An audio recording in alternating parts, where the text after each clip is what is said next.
Do I have to do anything, or you control this? Okay, I can handle that. I'm really not good on Discord. People are like, "Oh, just do this." I'm like, I don't know what's happening.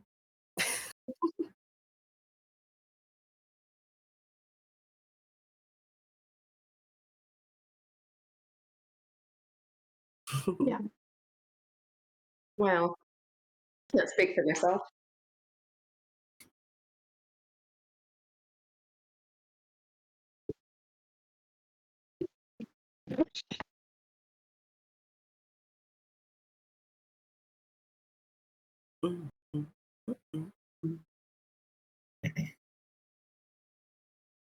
Hello. I think that works. Maybe.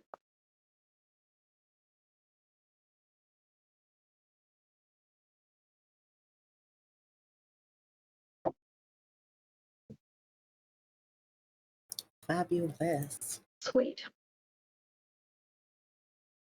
I have chicken nuggets.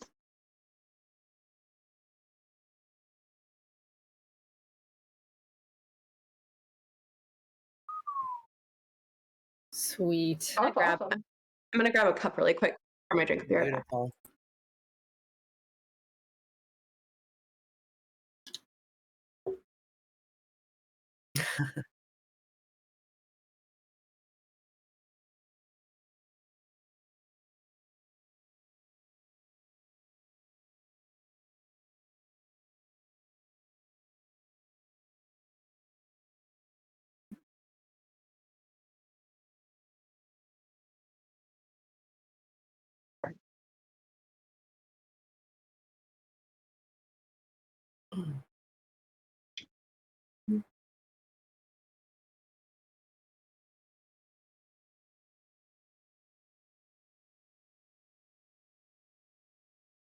That's pretty I got broad. no hard nose. Yeah. Yeah. I've got a little bit of a spiel, but I'm saving it for the right moment, and I'll just like go on my little spiel, and that'll be my thing. I'm What's excited the for your topic show. of your spiel? What's that? What's the topic of your spiel? It's basically how the cascading effect of banning Roe v. Wade has a cascading effect on so many people, including trans women, and how Planned Parenthood is like essential for hormone access for so many trans women, including myself. So the weakening of one foundation is the weakening of like all of our foundations. So it's I could also go on the same spiel. So I'm so happy but I think that it means a lot, especially coming from a trans person. So I'm glad that you're open to sharing that. I'm honored, you guys.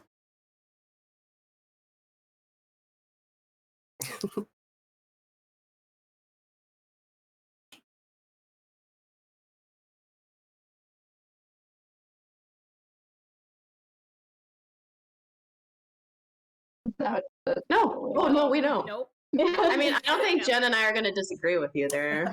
No. I think they're in the thick of it.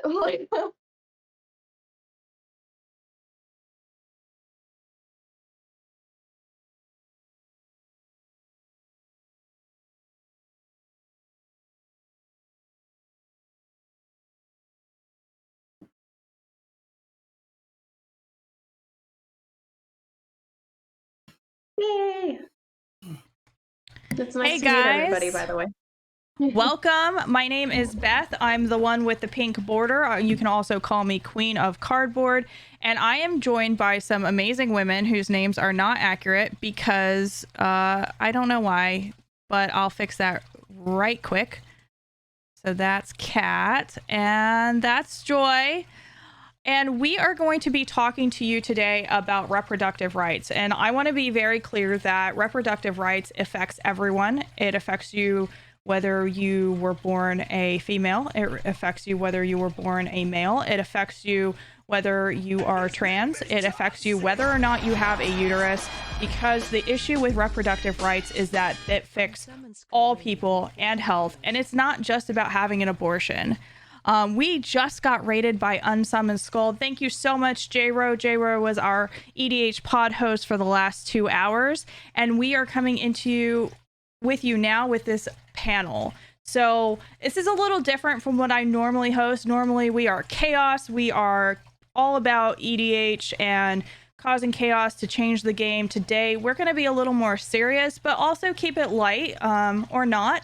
It's really going to be how my guests feel in the moment. And I know personally I'm feeling a little bit like this because I think people need to shut the fuck up and listen.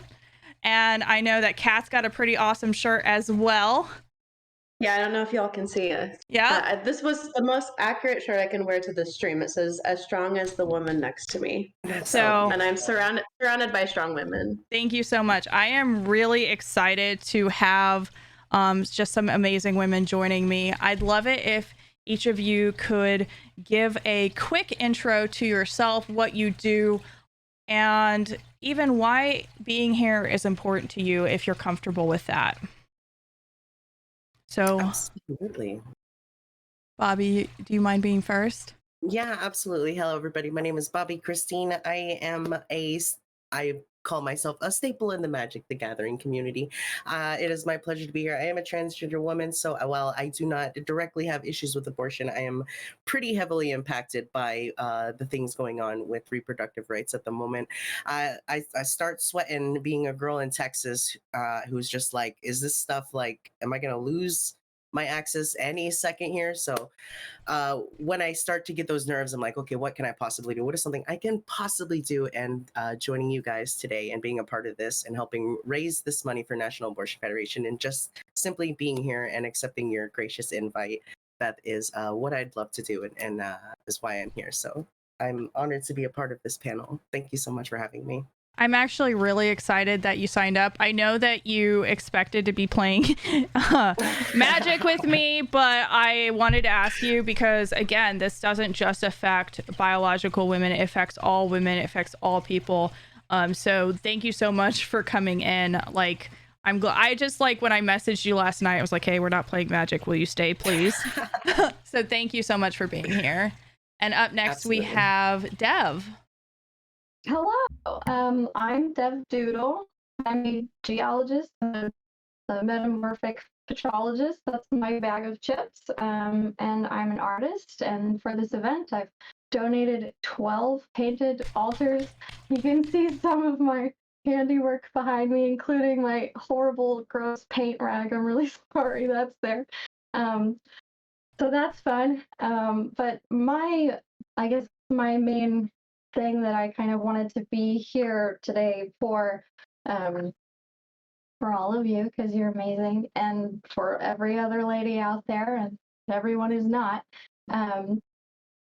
But I have endometriosis, and that means that my access to birth control is actually pretty important in terms of making sure it doesn't get worse and making sure things like adhesions within my intestines don't happen, because birth control has an effect on that. And I really like to not get ovarian cancer, so I would like to lower my risk. And so me having access to birth control is pretty important. So from my perspective, even outside of the abortion issue, is that everyone should be able to have access to the hormones that they need access to, period. Q's wife and a board certified OBGYN in Minnesota. So luckily I'm still in a safe place, but that can always change, as we do know. Since becoming a practitioner in women's health, it's always been important to me for women to have that option to choose, to make their own choice. Shouldn't be a political thing. It's got to be what's right for that woman or people that identify in that direction. Not just abortion, but as people have said, reproductive rights. You know, there are other reasons we use medications and treatments. And I feel at times women are treated as second-class citizens, especially when it comes to healthcare. And so Absolutely. I'm glad I can be here, offer support, or answer any questions. Without the rights we've had, my husband and I went through infertility and had to use infertility stuff, and that is feared to be restricted in other places too. So I can also discuss that if people have questions. And I will state that I am proud of the organization I'm part of, because we have a gender service line, so, and offer hormone treatments for patients. So I feel you when you might get restricted in Texas. People don't realize how it can get restricted in other states, and other things are being taken away. So yeah. Absolutely. All right, and we have Kat. Hi. So I am Tarmo Cat. You can just call me Cat. I don't really respond to when people say Tarmo. Who are you talking? So I'm obviously personally invested in this just as a human being because I care about other human beings. Bottom line, I mean, I care about people with uteruses, without them, and people that are, in vulnerable groups. And this is going to affect all of those people. So on a personal level, that's why this is important to me. Obviously, on another level, I identify as a woman. I was born with a uterus, and I've had a lot of, personal experiences that have, have been really life changing. I have a personal significance to this, and then I'm also an advanced practice nurse. I've been a nurse for 9 years now. Makes me feel old. And so I work with people, with and without uteruses, and like Jen, this is ready for that reason. Really happy to be here. Thank you so much for joining us. And I just want to say, like, I know that your life is complete and utter chaos right now. I'm not trying to invite the chaos, but yeah. For those I don't know, I just celebrated my grandma's passing with my family this weekend. So, but I mean, it was it's a good celebration. She was 96 years old. She had a wonderful life, so it was definitely a celebration. Thank you so much for joining us. And we also have Joy to my, I think that's left on, I don't know. I'm pointing that way. That way is left. Joy. Hi. I'm Joy, or Lady Foxglove. Either way is totally fine. I'm also a trans woman in the MTG community, and am also a grief and trauma therapist. So a big part of my work is managing all of this shit, right, that comes with this.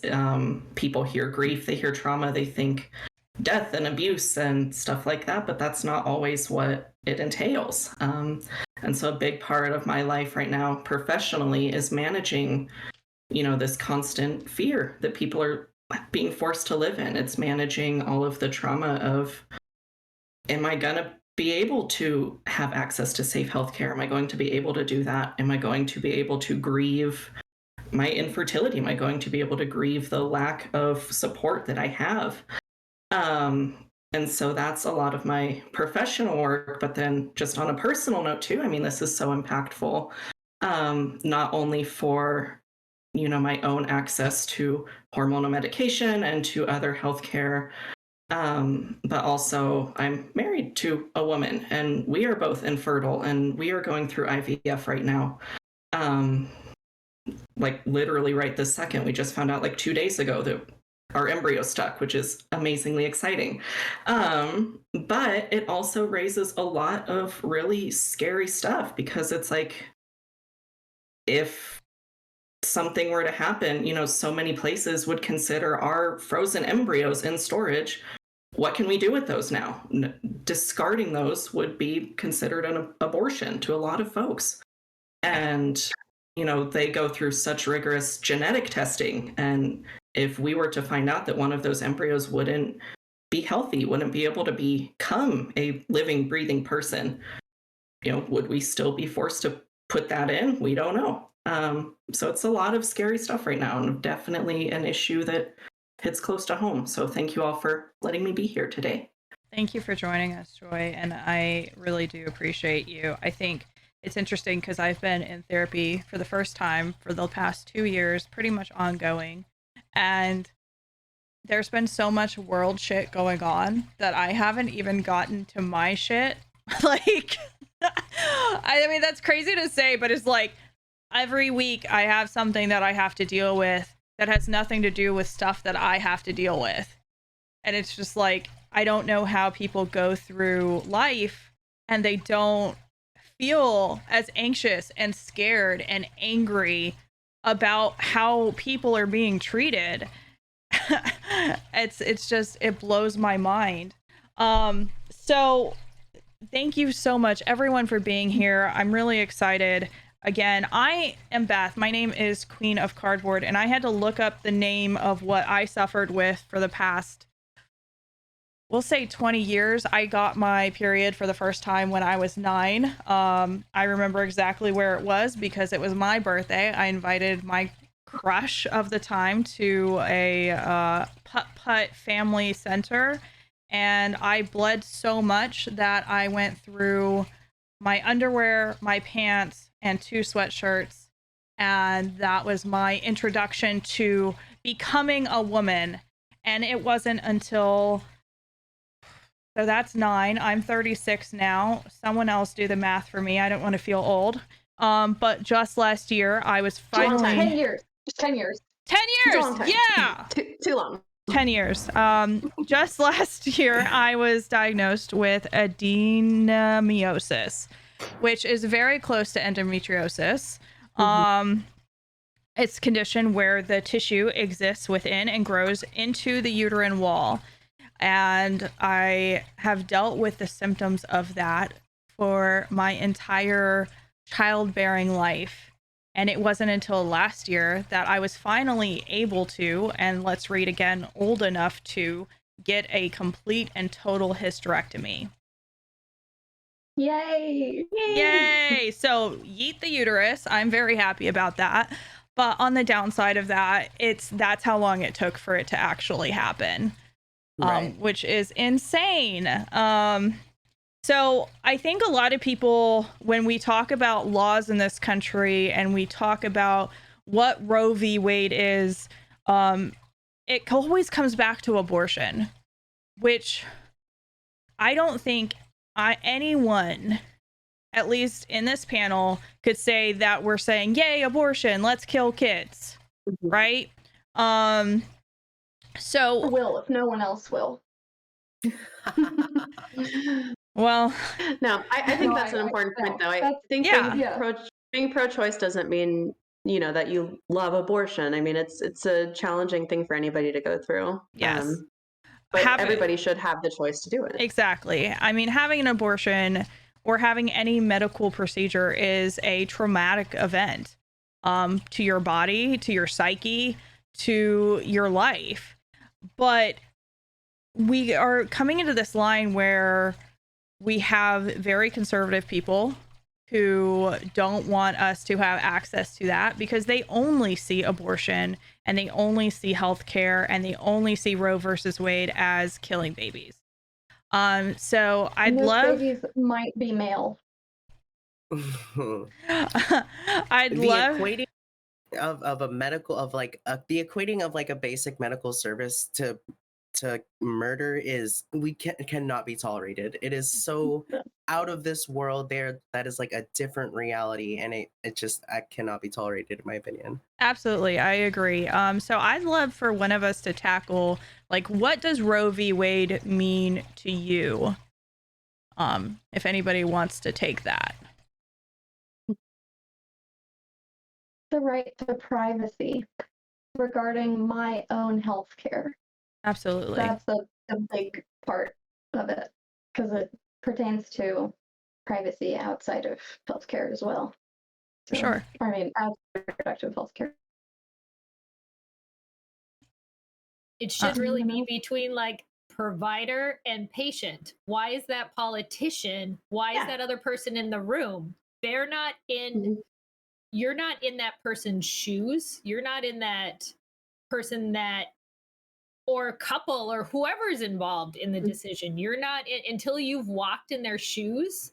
How I still never understand why someone thinks they deserve to make that healthcare choice for someone else. Absolutely. Yeah. Absolutely. Yeah. When it came down to it, Roe versus Wade, like the others were saying, was ultimately about privacy. And the woman, Norma, I blanking on her last name, but that sued Wade, and what it came down to was she felt like, this is my decision. I don't know why the government's involved in this. And the irony is that the people who are typically the people who are anti-abortion are the people who also, want their guns and want to, the government to stay out of their business. And that's what it came down to. Yeah.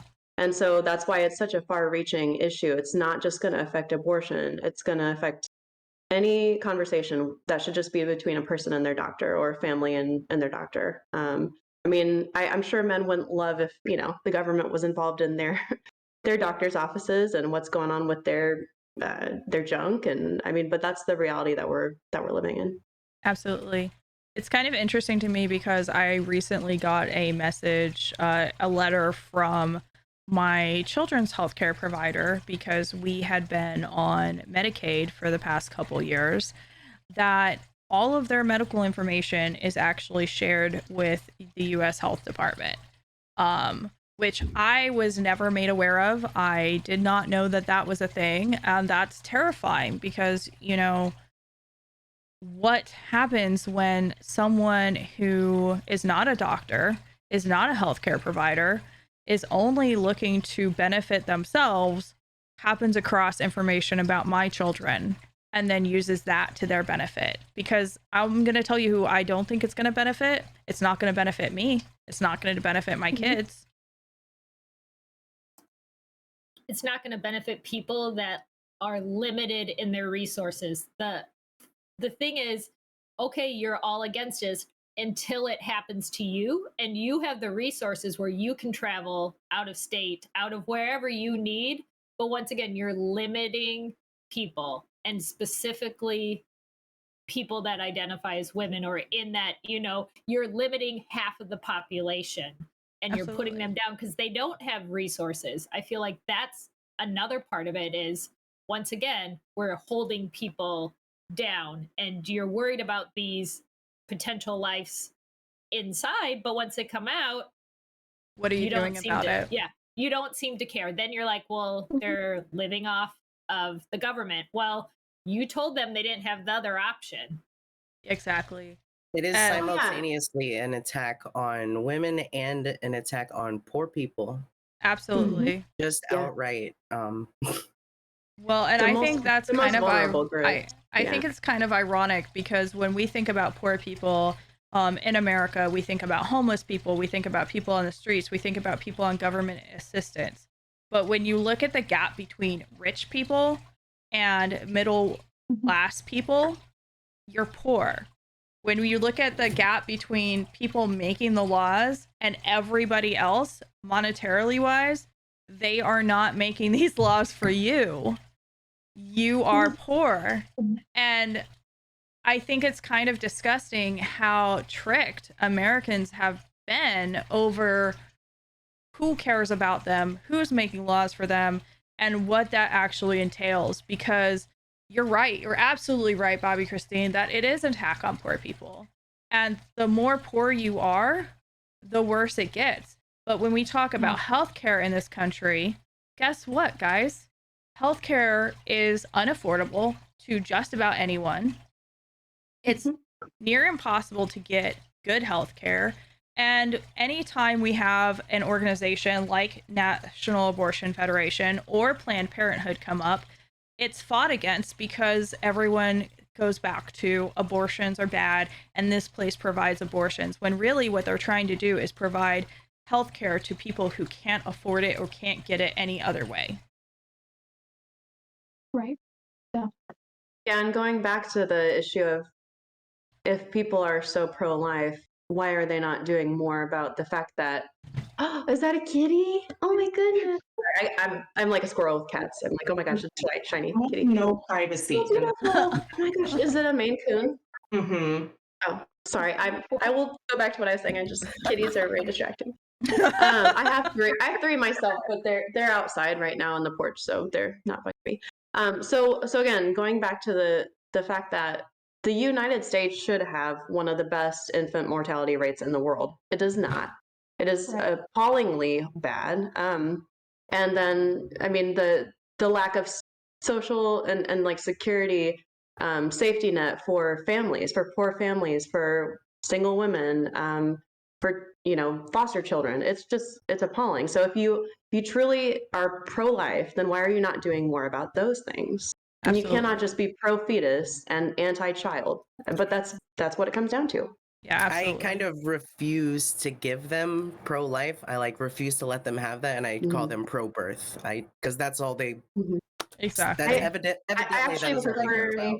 about. Absolutely. I prefer to say that they're anti-abortion, but Oh in yeah, this I like that case, I too. was pointing out that the terminology pro-life makes no sense. If you're Yeah. actually pro-life, you should be pro-life at all stages, not just fetal. So we have a message from chat, and it's just an experience. It reads, Kat and I are worried about having kids. Different cat, sorry. Because we fear the financial hole it would put us in on top of having a child. And that's true, Yeah. because having a child is not just the 20-year cost or more of having a child, it's also that medical cost.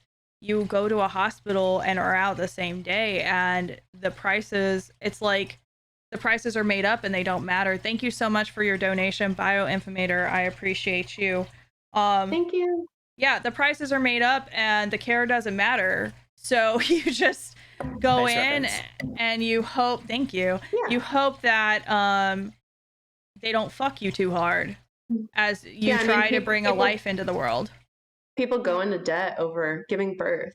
I mean, it's insane. And then Trap, I totally understand what you're saying, because I mean, I have one child, and I will say I was not even prepared for. I mean, I'm very blessed, or blessed is not the right word. I'm very lucky and privileged that I have, I make a good income. I can take care of my kid comfortably, but it is insane. Like if you work and you put your kid in daycare, it's like another mortgage. I mean, and then think about having more than one child. There's just no way to be prepared for how expensive it is to raise a kid in this country. And there are couples that, one partner will just choose to stop working because the cost of childcare alone outweighs their salary. So, I mean, the society is not set up to be conducive to, it's conducive to giving birth to children, but not to raising children. Exactly. When I had my third child, I had to make the choice of my career in the military and free medical care, or getting out and not free medical care, and either caring for my children myself or finding a job where I could make enough money to put them in childcare. Yeah. And then looking at what childcare looks like, I don't even want to get started, because you can't bring your child to childcare or school sick, but then you can't miss work because your child's sick. So you can only miss this much work, and you can only do so much. And it really a lot of times falls on the mother to give up everything that she's ever done to care for a child. And it always takes two people to make a child. And that sucks. That sucks so hard. We do have... And childcare itself is so variable. I mean, you can be really lucky and have a great daycare or a great nanny, or you're putting your child in the care of somebody else. You're trusting other people to raise your kids. Yeah. It is very scary. We've got another message from chat with Sarah. I feel like many people want to keep themselves ignorant of what the overturning of Roe v. Wade actually signals. I agree with all the points that have been made, and would like to add that this is ultimately going to have a domino effect with other rights that have been hard fought for as well. I agree. I actually, everybody compares this to a certain TV show that I don't really want to bring up because of problematic issues. But one of the things that scares me is looking at trying to leave the country. And because I am from the United States of America, and I am not rich, and I am not an actor or a musician or someone who has a lot of money, I can't leave. I am literally stuck here. Yeah. And I try not to think about it too much, because then I am depressed. Yeah. But yeah, I completely agree, Sarah. I mean, literally my first thought, obviously with Roe versus Wade being overturned, I'm obviously aware of abortion. But I mean, my first thought after that was they're coming for trans people next. I mean, trans care is so important. And if the government can make decisions about what, somebody is allowed to do with their OBGYN, then For sure. transcare's next. Absolutely. Yeah. I'm going to take one more comment from chat and we're going to read that out. And then I'd love for Joy and Bobby Christine to talk about TransCare, if you don't mind. So we've got a chat from Foxy Troxy. It also doesn't help the educational system for college doesn't help. I would eventually love to have kids, but I can't even afford a kid because of my own student debt, let alone finding a place to live that could house me and a family. The system does not set up any success, honestly. Yes, I absolutely agree with that. And back to trans medical care and trans rights, whichever one of you wants to kind of comment on your story first. And thank you, Hobbs. Go. Oh, sure, absolutely. Okay, so my healthcare experience comes in like 2 chapters. The first chapter is when I did have healthcare, and the next chapter is when I did not have healthcare, and they are vastly different. I was actually felt particularly lucky as a woman in Texas who did have healthcare that I had to bust my butt in a warehouse for 5 years at UPS in order to access. So even when I did have healthcare, it was not exactly easy to access. But I was particularly lucky in that I just kind of slid right through, and my doctors were like, "Okay, here is what you need. Here are your things. Here are your hormones. You know, good luck." And that is not a common experience whatsoever. And the more common experience is what I am now going through now that I do not have healthcare, and that is just kind of being on my own. And recent research has taught me that now that I do not have healthcare, the most accessible form of it to me directly of getting my hormones is Planned Parenthood. They have a what do they call it? Informed consent, where you can go into Planned Parenthood and say, okay, I'm a transgender person. Here's my, medical history or whatever. And they will have, over the counter essentially access to hormone medication. And with that being my only line of medical care, I just start to feel very, very nervous when, as soon as Planned Parenthood aren't allowed to do abortions, that means they're making less money. When Planned Parenthood is making less money, that means more of their locations are closing.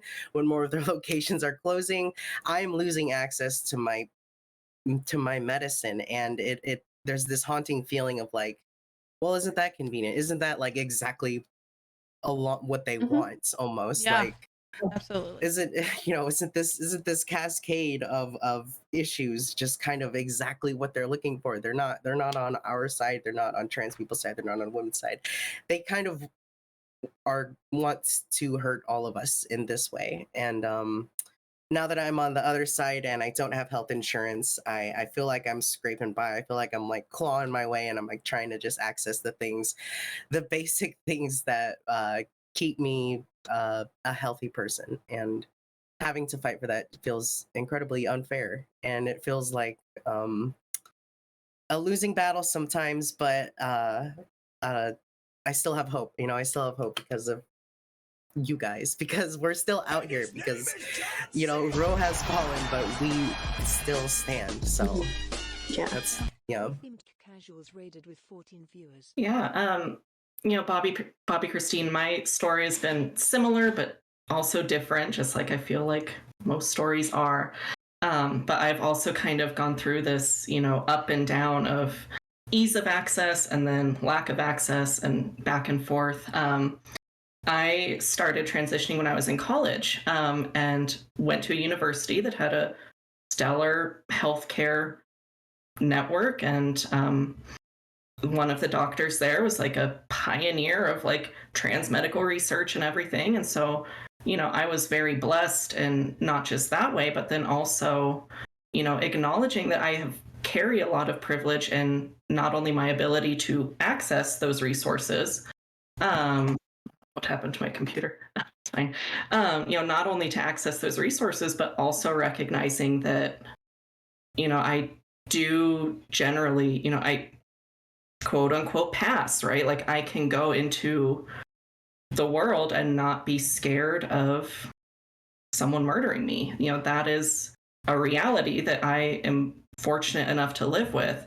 And that made those hoops that I have to jump through to change my name, to change my gender marker, to change my sex, all of that stuff, it made those so much easier because a doctor takes a look at me and they think, oh, that's fine. Here you fucking go, sign the paper. That's not the experience most people get to have. And so many people have to go through this bullshit of, oh my gosh, you need to see 2 different fucking therapists so that they can say that you know who you say you are, and you have to go to all these doctors. The state I live in recently published a law where we at least no longer have to obtain proof from a doctor that we have had what they call it necessary surgical modifications to live as the sex that we're claiming to live as. Right. Right. And One full year living under the gender that you identify as. So even if you are positive, you know who you are, you know the medicine you need. You go in and they'll say, sorry, you have to wait over 300 days. You have to exist for a full year before we can help you. And that is reminds me ridiculous. of how much it took to get divorced. Like, you have to wait, not to side panel, but like just another problem with people telling you what you can and can't do with your life. You have to wait 365 days separated from your spouse, but still married to them, no matter what the issues are. And a lot of states, to even begin the process of divorce, not talking about finalizing it. So that is just trash. Thank you, Cole, for $40 donated. I appreciate you. And Beth, you mentioned too how long it took just to get your hysterectomy. Yep. And again, this all goes back to control. I mean, society wants to control women and non-males as much as possible. Absolutely. And I think this is something that I want to touch on, a kind of sensitive subject, because I feel like people aren't talking about it. And even when we do talk about it, it gets ignored. When people argue for abortion or for our rights, they always talk about being assaulted, and and that is like the only argument that can ever stick into as why someone should need an abortion. And even more often than not, that doesn't stick because someone out there believes that you should be assaulted, impregnated, and then forced to carry that baby to term. We won't talk about how traumatic that is just yet. I might have Joy handle that in a second, but we don't talk about, we talk about and we tell people, okay, but what if the pregnancy is not viable? What if the baby or cells are not viable? And that doesn't stick either. And I feel like there's so much yelling happening and no listening. Jen, I saw you unmute, so I feel like you want to take this one. Unless, like, as a medical student, I spent 4 weeks in one of our abortion clinics here in Minnesota. And until you hear and listen to women's stories, to partner stories, you don't know what the situation is. Once it goes back to it should be between that healthcare provider and that person or persons involved making the decision. People don't talk about it, but we've mentioned it and touched on it already. Financial issues, are a big reason that some women may choose to do it. Their own personal health may be, besides the, assault or age or just not wanting to have kids. Like, there are a multitude of reasons. And once again, it should not be used as part of the argument. The argument should just be, it's healthcare. It's healthcare. It's healthcare. Like, I cried when I heard it was overturned because I'm worried about my patients. I'm worried about patients that don't have access to good healthcare. It's going to limit it even more. Okay. Yeah, absolutely. My tiny note that I kind of want to toss in right now is that there's this kind of goalpost of like, if you're pregnant, it will become a person. And that is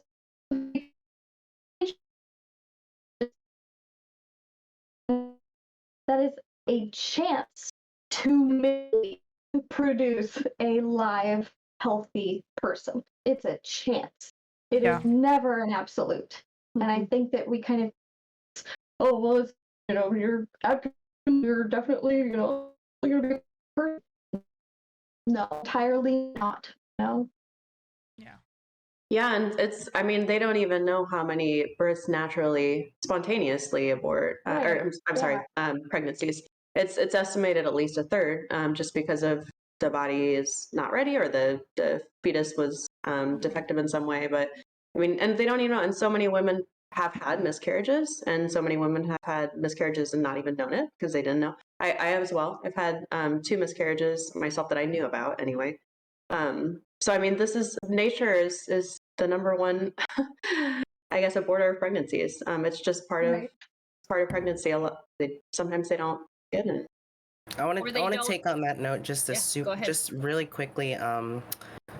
My mother, about a decade ago, had a double miscarriage at home, and we were talking after Roe v. Wade happened, or after it was repealed, and she was saying, if that had happened today, the doctors would have had nothing to do with the abortion. They would have they would have had no part whatsoever in those miscarriages. But she could not, like, if it happened today, going to the doctor and saying this is what happened to me is like a risk. Like you risk Right. that doctor seeing you as a killer, which is completely absurd. So it was literally just safer in the past for her to go to the doctor after her miscarriages than it is today. It's and like, and what's crazy to me, like I said, is like those doctors had nothing to do with that miscarriage, with that abortion, but they would still, like, there's still that chance that they would just be like, make it something that it isn't, and make it Right. and villainize my mother essentially.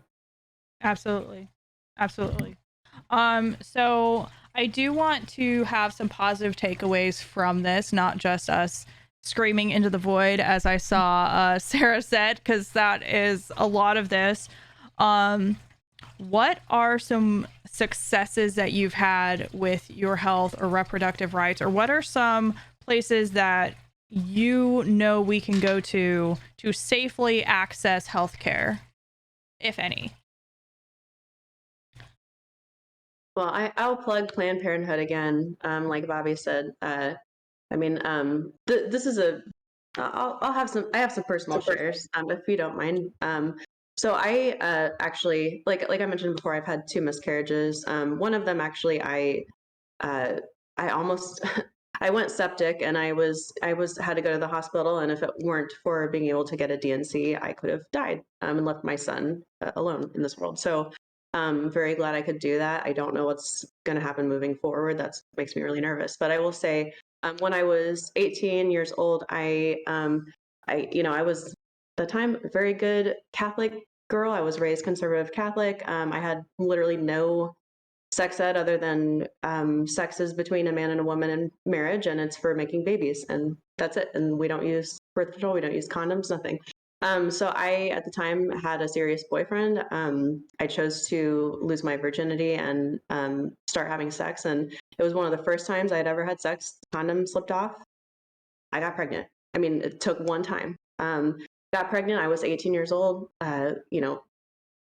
Full respect to him at the time, but he was not, father material. I wasn't ready for pregnancy. I wasn't ready for motherhood. Nothing. I mean, I was ready to go to college. So I chose to get an abortion, and I went to Planned Parenthood, and my experience there was honestly wonderful. Wonderful in the sense that they did a great job. Not wonderful as in it was fun. It's the most difficult decision you ever have to make. Nobody loves making that decision, but the people that took care of me did a great job. And then when I was, after the procedure, they pretty much immediately said, "What kind of birth control do you want? We're going to give it to you now." So they wrote me a prescription. I went home with birth control because their goal is they don't want you to have to do it again. They want you to have the tools you need to prevent unwanted pregnancies. So Planned Parenthood is amazing. I know that when it was months ago, I did a little fundraiser for reproductive rights. And thank you so much to all the folks that donated to Planned Parenthood and all the other organizations. So the more we can do to support organizations like Planned Parenthood and other groups that help the cause. Somebody just posted the charity in the chat. So the more we can do to support them, the better. Absolutely. I actually have a very similar story, except I was assaulted when I was 17. I was also raised Catholic, very conservative. It took one time. I was pregnant. But I had such Catholic guilt that I couldn't tell anybody. And I was terrified. I felt so alone, and I was not ready to be a parent. I'm not sure if I'm ready to be a parent now. Don't tell my kids. Are you ever really?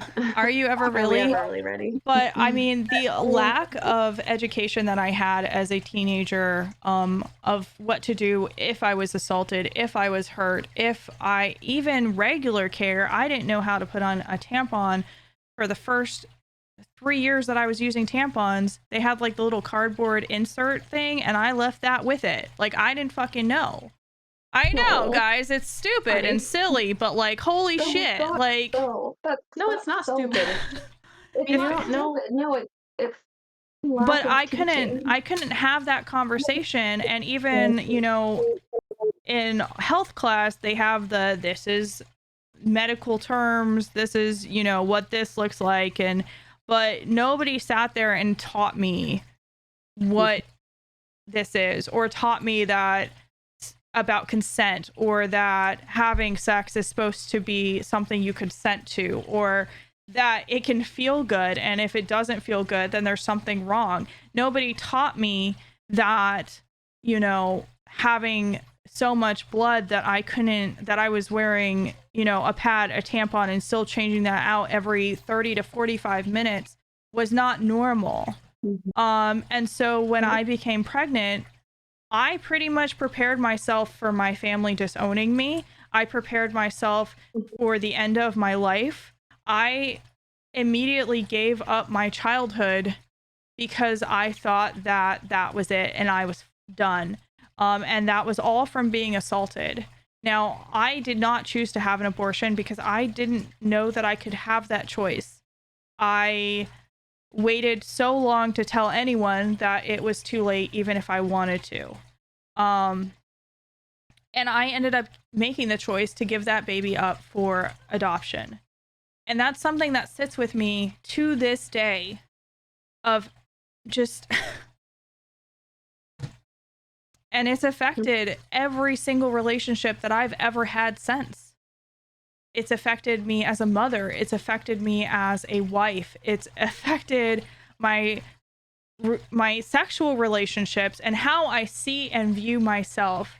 It is probably one of the biggest hurdles I've ever had to come over with my body image issues, with my issues as a human being, because someone hurt me and forced me to have a child and make another human being.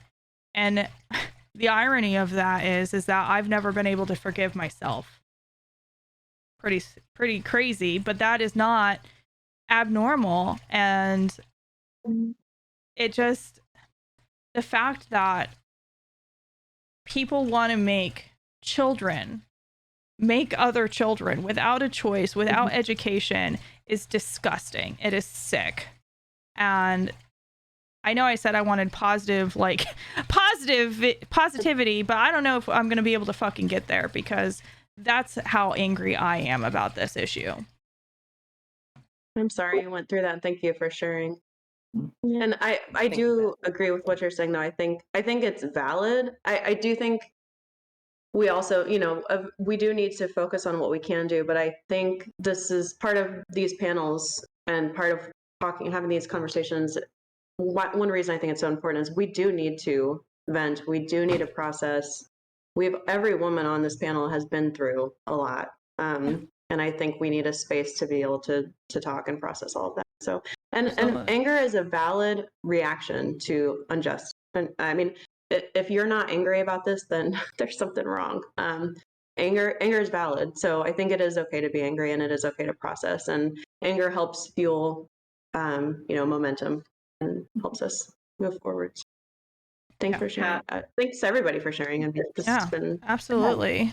I'm just checking our time. Axolotl of Caring. Thank you, Mickey. I don't know where we are on time. Give me 2 seconds because I just got a little waylaid there. If somebody wants to share one of their stories, or again, actually, let me pop this back to Joy. And what kind of resources do you have for people who are struggling with grief and are struggling with these feelings? Yeah, it's tough, right? Because there isn't an equal access among, in all of our states of different resources and things along those lines that people can access. I'm able to sit on here and talk about, oh, here are some, great things to do. Here are some coping skills. Remember to take breaks and take care of yourself. And that's all fucking fine and good. But fact of the matter is that's not enough. And I recognize that.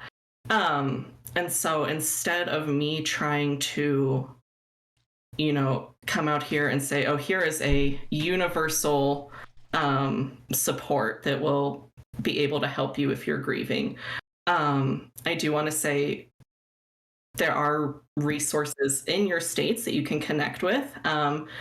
Sometimes if you have a doctor that you trust, that can be a good first step to then get connected to other resources. Looking at local nonprofits, that's been a lot of my work, is with nonprofits specifically targeting grief and trauma. Look into those if you have the capacity to. I'm currently working on compiling my own list just for Coloradans of what we can access here. But I won't lie, finding a therapist, finding mental health support can be really tough. As I'm sure most folks have experienced. Finding the right therapist is a fucking struggle. I still haven't found it. I go through a therapist probably once every 3 fucking months. It sucks. Thank you. Thank you for that. And real quick, sorry not to interrupt. Because I have the ADHD is strong. Maverick Artist, thank you for that $100 donation. Yeah, finding the right therapist. We'll get there. Keep going. But no, I do want to say, if that's something that you just don't have the capacity to navigate right now, reach out to me, let me know, because I do have some experience doing some personal navigation. There are just so many factors to think about, right? Of, is it safe for me to have a man as a therapist, or would I rather see someone who's a woman or non-binary or a person of color? We can work through navigating insurance stuff together. That's all stuff that I'm fine with helping one-on-one. It's just, I don't know enough about universal kind of resources to say, everyone on this stream go here and they'll be able to help you. Absolutely. I get that. I will jump in and say I have a friend who's becoming a social worker. She's in her master's program now, and she pointed out, and you might know more, Lady Foxglove, about this, but she mentioned that you can, I think, go on, is it psychology.com or .org now, and of course it might help if I actually know the resource, but you can, I would say, do your research. Some therapists actually will put out there that they're LGBTQA friendly, that they're they'll put some of that information out there. Now with the environment, I know here in Indiana it's kind of, I'm not sure if everybody's even feeling safe to do that right now, but but one of my friends recently found a therapist that had put that out there, that they were safe. So do your research beforehand. I'm going to try to figure out what does that sound familiar? Is it psychology.org? I think it's Psychology Today. There it is. Thank you, Hobbs. Okay, so it's psychologytoday.com. Thank you. And then really, when it comes down to it, if someone reached out to me as a healthcare provider and asked for help navigating this, I'm safe. And if you know somebody that you feel is safe, reach out to them. They can help you. Yep. And directly related to abortion care, just so you know, one of the reasons why we are supporting National Abortion Federation is because part of their work is running a toll-free line to help you find abortion care and help with financial assistance in the U.S. and Canada for that care. Obviously, this issue is well past abortions and abortion care, But that primarily, like if that is the choice that you want or need to make, whether, you know, that is what this foundation is here to do. They're going to connect you with safe providers and potentially financial assistance to make this happen. And I will again back up Kat, as she said several times, that Planned Parenthood is amazing, not only for abortion care, but health care for both trans people and women, uterus havers, or non-uterus havers. Sorry. And also for education, which the biggest problem here, I think, is education. So one of the things that we need to do is focus on education. So I always think that we can affect our groups a little bit at a time. If you're changing the world a little bit of a time at a time, it's the easiest way. I do a little bit of the angry shouting into the void and a little bit of talking amongst friends, which I'm so grateful that we can do that today. But by sharing our experiences, by being open and honest, like we are able to do right now, you never know whose mind you can change. And it's not easy. It sucks and it's tough and it's hard that we have to keep continuing to do this. But whether it's teaching your children, your boys, your girls, the right to health care, consent, what medical care is like, giving them that opportunity, calling colleges, asking them about their medical program and what that actually entails, educating yourself. The internet is just so amazing. Thank you, Anonymous, for that $20 donation. There's such a world of information out there. Find both sides. I encourage you to find both sides of things, because you can't be educated with just your opinion. And thank you so much, J-Ro, for that $65 donation. We are actually at $3,420. I do want to take a small snack break to just thank all of our donors and also remind you that we have giveaways going on all weekend. I also wish that therapy was cheaper, Trap. More on that in a second. But I want to let you know we have several giveaways. In this stream, we will be giving away a Pinfinity set. Jen, I think that's somewhere near you. If it says Pinfinity, maybe on your right. Yep, that's it. Hobbs. That's it. Yep. So we are like, giving. Otherwise, Hobbs is coming down. I can hear him walking. That's okay. We are giving that away to anyone who enters the giveaway with exclamation charity in chat. And our biggest, yes, our biggest donor. Well, not that mug, but a mug. Yeah. Okay. Thanks, Hobbs. Not his mug. He would be upset if we gave away his. Yeah, we're a Brady Bunch. Thank you so much, Travis. Our biggest donor from this 2-hour session will be receiving a handmade mug from Michelle Kilnfiend Potter, and that one is an example of her work. She's amazing. She is so amazing. We're not allowed to give away that mug because it's dirty, and also Hobbs will cry. Hobbs put his mouth on that one. You don't want it. Ew, goblin, gross. Ew. So yeah. Does anybody else have another story or something they'd like to share? I can. So recently, I'm part of a mom's OBGYN group on Facebook, and we are making, and there's a list, because there is a Facebook group that maybe some of these people listening to the stream or here on this stream might know of, that is a list of providers that are willing to do sterilizations on women, because now our sterilization consults have gone up because people are afraid. They're afraid they won't have options out there. They're afraid they won't maybe have birth control options. And a lot of people will show up and say, I've asked, I've asked, and I've been told I'm too young, or I don't have kids, or all these reasons. And I want people out there to know, find another provider. Go find another person. There are people out there. And if you need links or resources, there are people in all 50 states and in Canada. This is a international group of women that I'm a part of, but there are resources. You can find people to give you the options in healthcare you want. Just because you don't connect with that provider for your healthcare, find someone else. I tell all my patients, if you don't connect with me, I'm not offended. Go find someone you can connect with and confide in. Absolutely. And that goes especially for your personal issues with your healthcare, but also with your therapy. Do not be afraid to fire your therapist.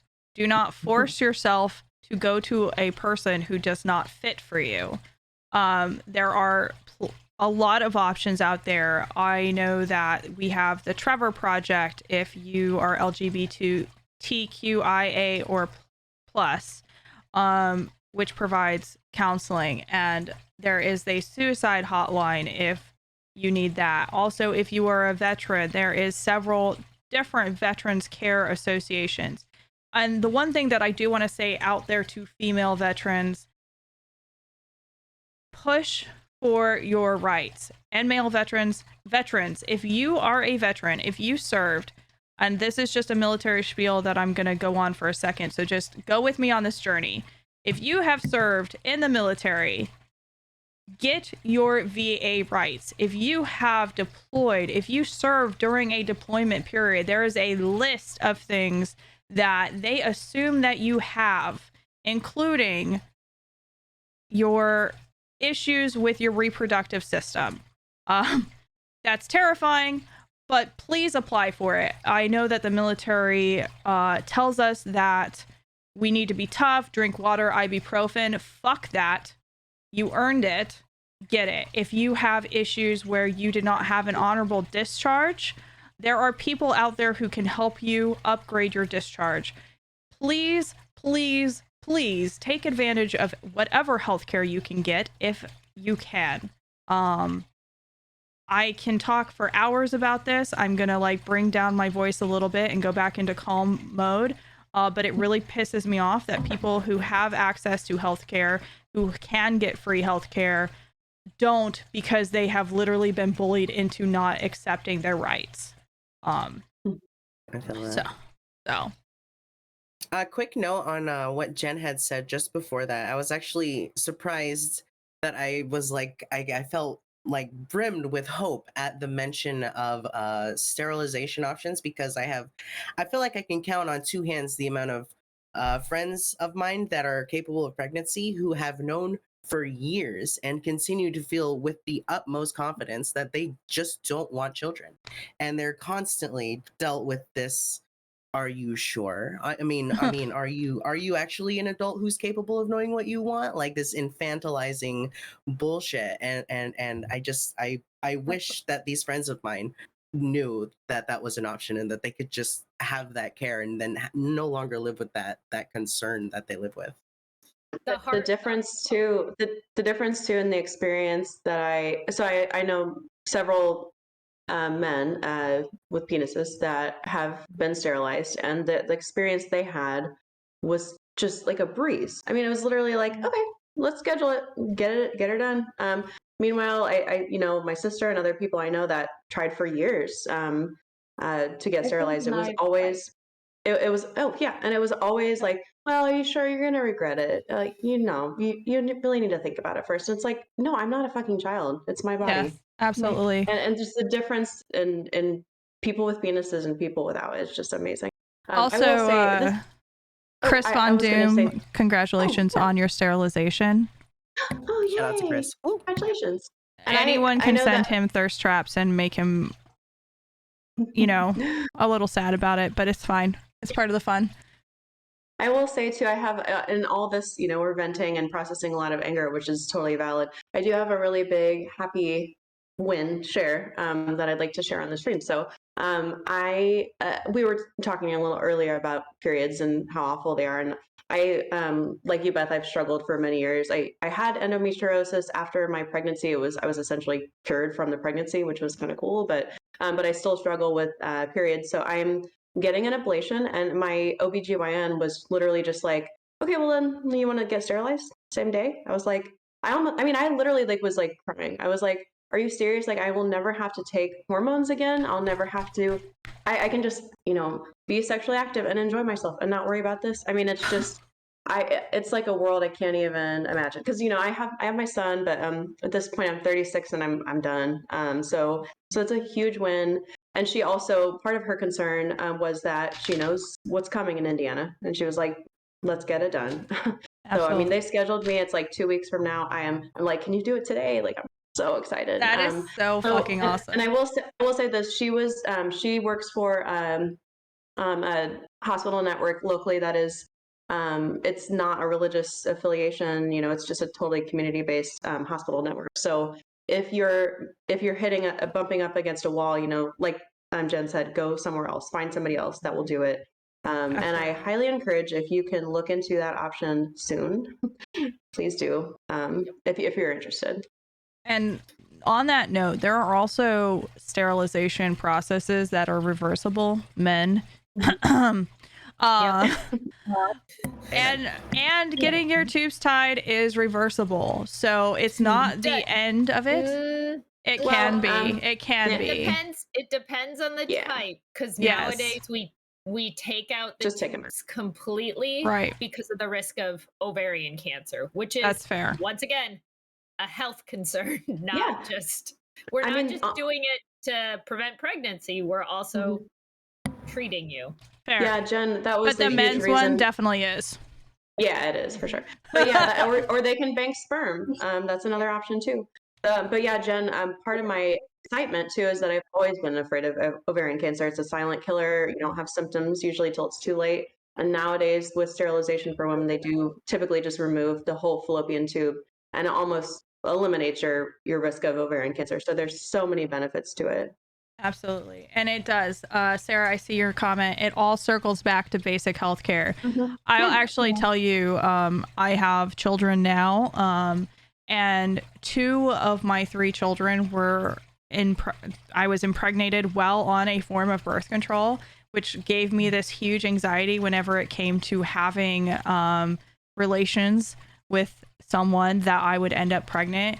And I am finally to the point, let's see, I had my full hysterectomy in October. 4 years before that, I had my tubes removed and an ovary removed. October, we're almost a full year. I'm finally to the point where I'm not afraid I'm going to get pregnant, guys. Yeah. I'm finally to the point. The fear is deep. The fear is deep. I finally am to the point where I don't have anxiety having sex. Like, freedom. Yay. And you shouldn't, and it shouldn't be a stressful experience. It should be enjoyable and guilt-free, and yeah, absolutely. So that's my win. It only took, a long time, but we're here and we're winning, we're thriving. So overcoming this is definitely something that I feel like we can do together. And I think one of the things that lifted my heart up, because I'm still fucking scared. I'm scared for my daughters. I'm scared for my friends. I'm scared for my own continued health care. Lifted my heart up was seeing how many women banded together immediately and was like, do you need to go camping? Do you need to talk? Do you need information? And it's funny because when we talk about how to fight things and how to fight the government, a lot of people talk about how we can, get loud, get angry. And for us as women, I feel like a lot of times it's just screaming into the void. If we yell, it doesn't matter how loud we yell. It doesn't matter how many protests we have. We are just ignored. But we have this strength that we've overcome by having this like underground railroad connectivity of just, at the end of the day, you're a woman, I'm a woman. we're going to get this figured out. You have this problem. I have this problem. We're going to figure this out. And, you know, at this point, we can all just withhold sex. It's going to be fine.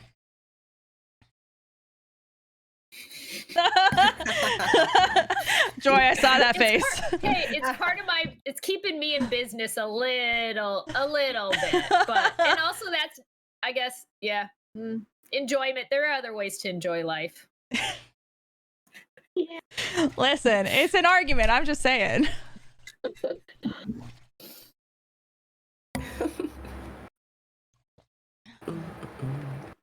That is really cool, Kat. I just saw your note about fostering.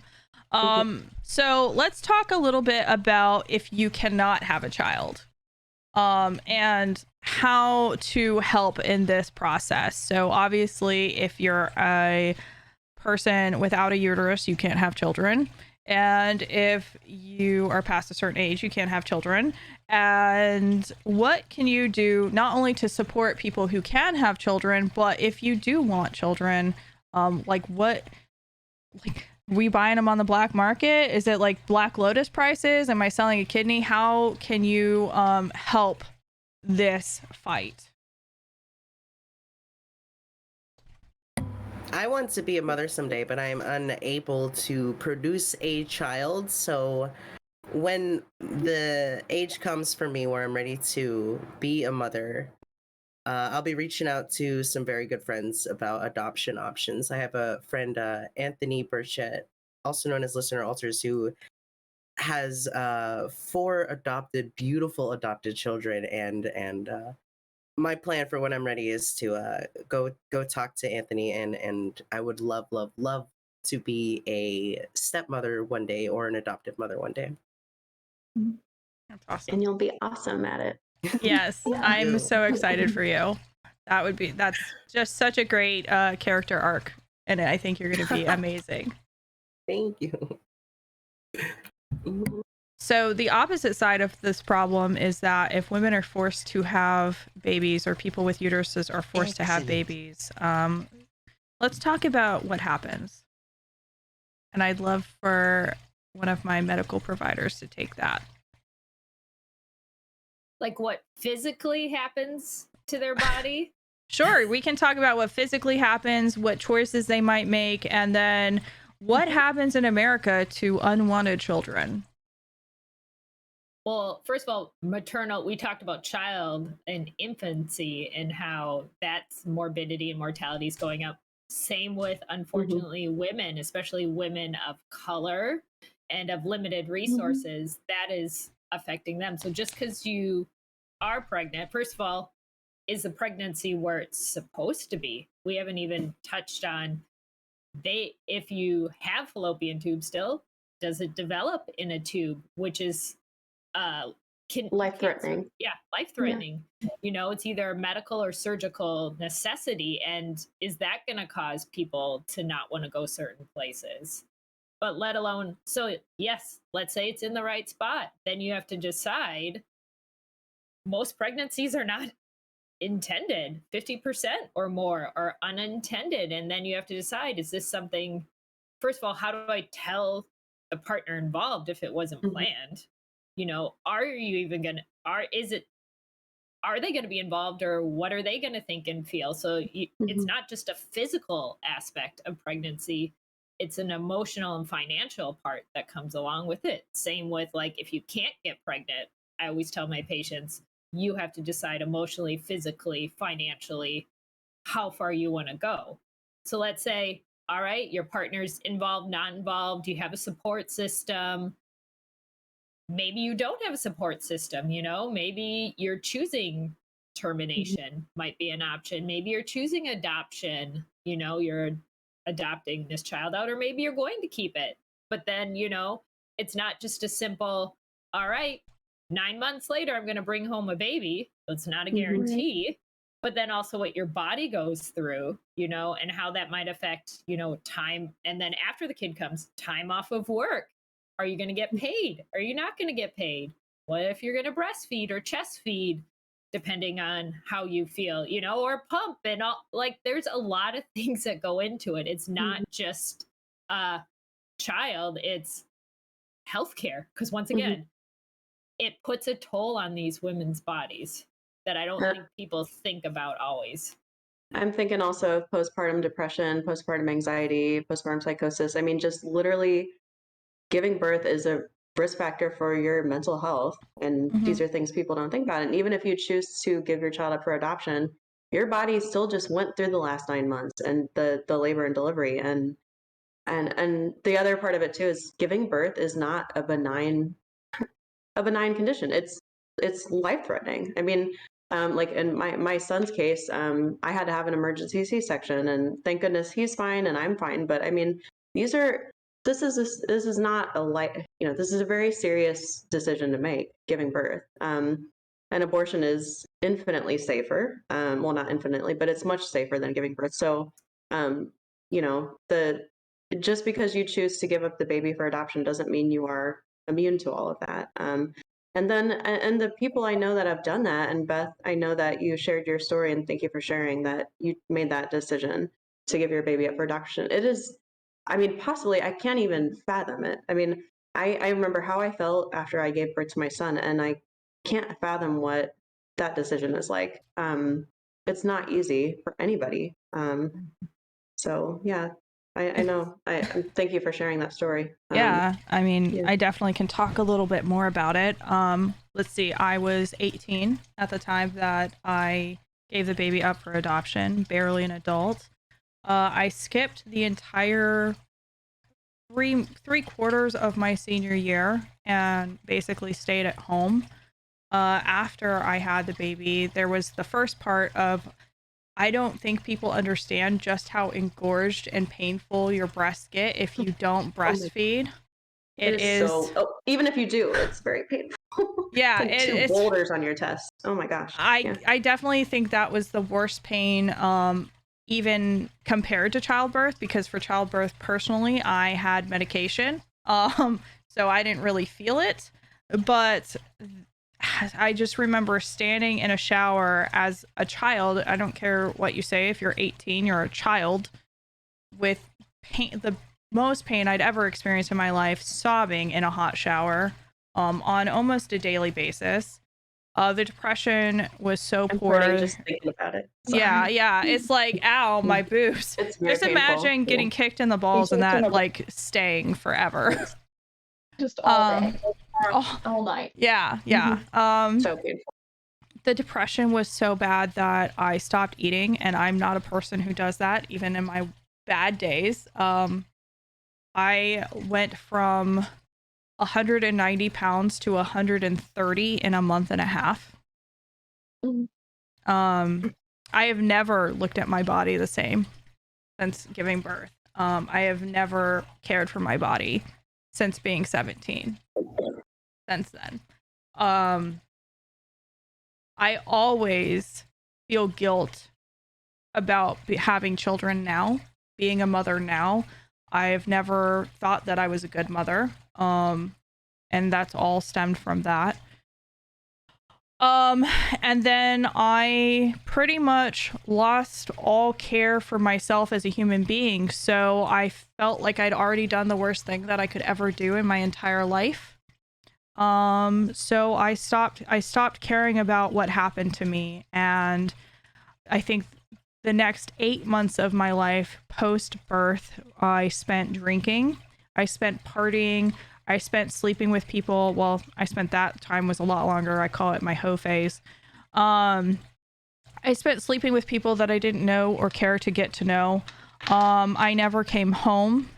I basically went to work. I went to parties. I drank. And that was my existence for the next 5 to 6 months. And as much as my family did not kick me out, which I'm very grateful for, and they did pay for my health care, no one thought to get me into any kind of mental health care.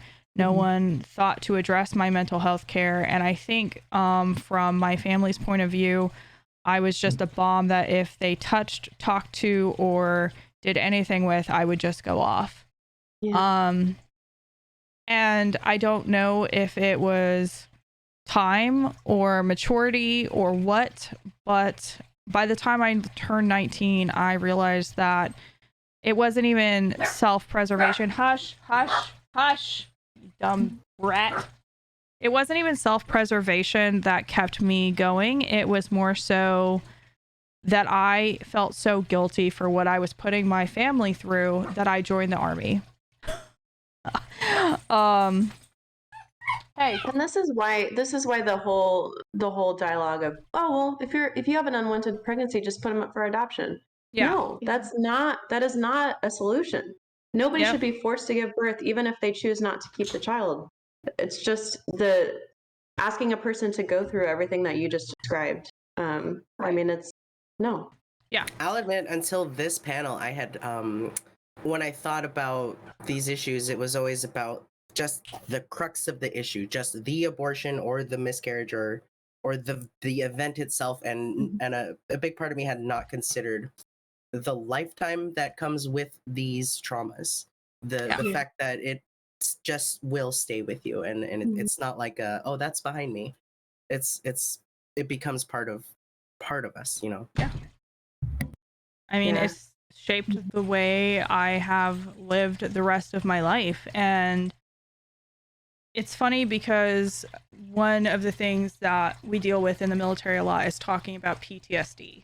And whenever we do, it's talked about huge traumas and being quick to react and quick to do this and quick to be hyper vigilant and aware. And there's another side of PTSD that I learned recently, which is having your emotions on lock, not feeling things, being very stern, which I knew that, but I always thought it was like, I'm going to kill somebody next minute, not just this is the way it has to be.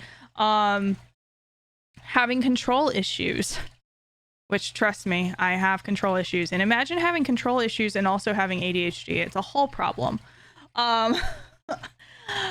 Having all of these things, these feelings that, it's funny because for the most part, I can talk about being assaulted, and I'm using that word.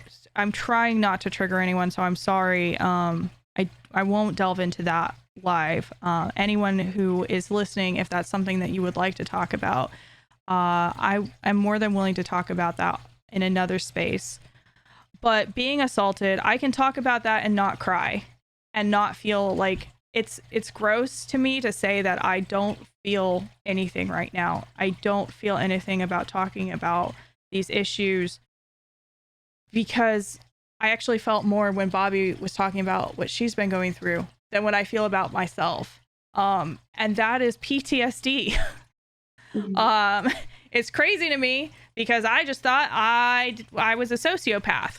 And I couldn't figure it out because I definitely know I care about other people. I have so much anxiety about other people.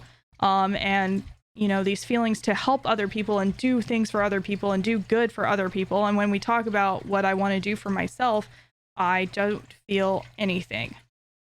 And this whole time I didn't know what was wrong with me. And it's funny because being in therapy, while I still haven't gotten to that point of unlocking any feelings, I at least now have a name for it, and that's PTSD. Yeah, that's actually another risk with birth too. I mean, I know so many women who had traumatic birth stories, and including myself. I mean, I spent, like I said, I had an emergency C-section. I did not know if my child was going to survive.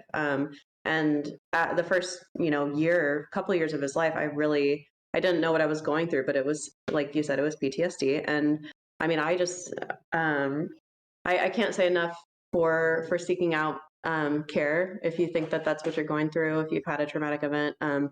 I will also plug EMDR was life-changing for me. I don't know if anyone here is familiar with EMDR, but it's kind of like the frontline treatment for PTSD and traumatic events. So I will plug that. And I apologize. I have literally the most aggressive snuggler in the world next to me. He's like, you will snuggle me. That's okay. I literally had to just yell at someone to let my dogs out because they got home and the rat was like, so yeah. And having PTSD does not mean you have to be in the military. PTSD is literally post-traumatic syndrome depression, I think is the D. I don't know what the D is. But a post-traumatic event trauma doesn't mean that you saw somebody die or that you were assaulted or that you deployed to a combat zone. You can actually have a traumatic event over training to kill someone or be killed by someone. You can have a traumatic event, like Kat said, over giving birth. Even if you wanted to give birth, the act of giving birth is a traumatic event, and you can have issues related to that that are lifelong. And it's definitely necessary to get help for that. And I think one of the biggest issues in our country, beyond education, beyond our physical health and reproductive health, is mental health. And that's one of the things I know Hobbs cares about greatly as a therapist, and Joy, you as well. Why we did the mental health magic stream back a few months ago, because that is also, thank you, post-traumatic stress disorder. Thank you, Rose. That is also an issue that's so widespread in our country. And I actually, as younger generations are growing up, it's interesting how much trauma and how much stress that we are just becoming normalized to, but at the same time also learning about and, you know, normalizing therapy. But I think that it's important to say that needing therapy does not make you weak, it makes you normal. And that health, we are dropping some, sorry about that. I just noticed that we slowed down for a minute. And that needing mental health mental health is health, and it is part of your health journey. That you, if you broke your leg, you wouldn't not go to the doctor. Thank you. I can't stress this enough. Your brain is an organ. I mean, when you have a problem with your stomach, when you have a problem with your heart, I mean, you know, I have hypothyroidism. I take a medication. There's no, I'm not guilty or ashamed that my thyroid isn't producing enough thyroid hormone. You know, it's just your brain is an organ. It gets sick. It has deficiencies. It has imbalances. There should be no shame with getting, whether it's medication, whether it's therapy. There should be no shame with taking care of your brain. I mean, in fact, I feel like it's even almost sometimes more important. Yes, absolutely. Something I want to touch on too, if I can, because thank you both and everyone for, you know, sharing your stories and sharing about these traumas. I think that something so many people, especially folks who have experienced trauma, are prone to do is play this shitty game of trauma Olympics, where they think, oh, my thing doesn't count as a trauma because so-and-so had it worse. Beth, if I can use your example, it's like, oh, well, I didn't, you know, maybe I didn't actually kill someone, so no, I don't have PTSD. That's not true. Or, you know, maybe there are so many examples, but there are so many traumas that folks live with and folks go through. And to discount that for yourself is, I mean, it's normal, it's to be expected. And it's important to recognize that, no, this is impacting you, and like, it's okay to get help, and it's okay to recognize, no, this fucked me up and I need help with it. Yes. And what might impact somebody else, not impact somebody else, could it have impacted you? I mean, you could have, you know, siblings that you all went through the same childhood, and maybe, I mean, I know from personal experience, there are 4 of us growing up, and we all had a really different experience of childhood. And just because somebody else went through something and was not traumatized does not make your trauma. I'm just laughing at your cat. I'm sorry. I'm serious. He is the most aggressive snuggler I've ever met in my life. He's like, you will snuggle me. It's gonna happen. And you just like the body slam thing where he like, you know, flops his body against me, like it's time for snuggles. We're done, I guess. We do have a message from Rose. Can you touch on how toxic masculinity prevents men from going to therapy? I mean, I think you touched on it, right? I think that masculinity in our society is so inherently fragile, right? You are given this code of things that you have to do, and if you deviate from those, you're not being a man, or you're being weak, because you always have to be strong all the time, as if accessing the shit that's in you doesn't take insurmountable strength. But absolutely, toxic masculinity impacts so much. And so, you know, I know at least for some of the men in my life, some have found it really helpful to find a male practitioner, because that is someone who you both can talk to, and you can say, no, dude, this fucking sucks. I can't access any of this right now because my brother calls me a pussy or whatever. I don't know, but They're stronger than your balls. I was gonna say sometimes that toxicity is the trauma for a lot of people. Absolutely. Just outright. Absolutely. I will say this, hey men too, I want to tell you, as a person that's attracted to men, it's not by choice, trust me. It's not a choice. Going to therapy is hot. It's like when I am with somebody and they're going to therapy or they're taking their medication or doing what they need to do to take care of themselves, like that is the hottest thing. So Oh my god. Also doing the dishes, if we're just saying on what's hot. well, you know. My boyfriend is we could keep going. Oh man. Come on, in the shower. Barrett's a psychologist. Hobbs is a psychologist. All right. I mean, right Yeah. there. I will say, I'm just reading a chat from Cardboard Pimpin'. It took me until the anxiety got so out of control I couldn't function for me to get help. I never considered PTSD as a diagnosis. When I first applied for help from the VA, I didn't even put in PTSD. I put in anxiety and depression because I was afraid that if I put PTSD, that I wouldn't get the help that I needed. And it wasn't until I was crying in the person's office who was just supposed to assess me that I realized that if I didn't get help soon, I might not be here. I think a lot of people get to that point, right? Yeah. That's what makes it is, holy shit, if I don't do something, I can either find some help or I'm not going to be alive anymore. And it gets to where those are those options, and that's very real. Absolutely. I have to observe how I think this is just I mean, I'm a healthcare nerd, obviously. I'm so fascinated by the fact that we're having a panel about reproductive and women's care rights, and we're coming full circle into mental health because it's so central to it. And I mean, and again, it goes back to the idea of forced birth is not just something that physically happens to you. It, like Beth mentioned, it lasts a lifetime. Yeah, I just think it's interesting. Comes all back to mental health. It's I screen all my patients for mental health. I ask how their Same moods here. are doing, how they're doing. We have therapists because I work for a big health organization that are specific to women's health concerns and stuff for mental health. But everyone deserves it should be a basic healthcare right to have mental health resources, and unfortunately, it's not for a lot of people. But yes, it's realizing this is not just a physical thing that's affecting women and other people with uteruses, but an emotional and financial thing again. Yeah. Absolutely. Abso-fucking-lutely. Yes, Rose. I have a big crying problem where I used to never cry because if I did, my father would hit me and call me a pussy, gay coward, etc. And now I cry all the time and I hate it. I I have a very similar story, and it's gonna go full circle, so I'm gonna try to keep it short. But my family used to say that you have to be tough to grow up in the country. I was taught from a very early age that we didn't talk about our feelings, that emotions weren't something that we had time to deal with.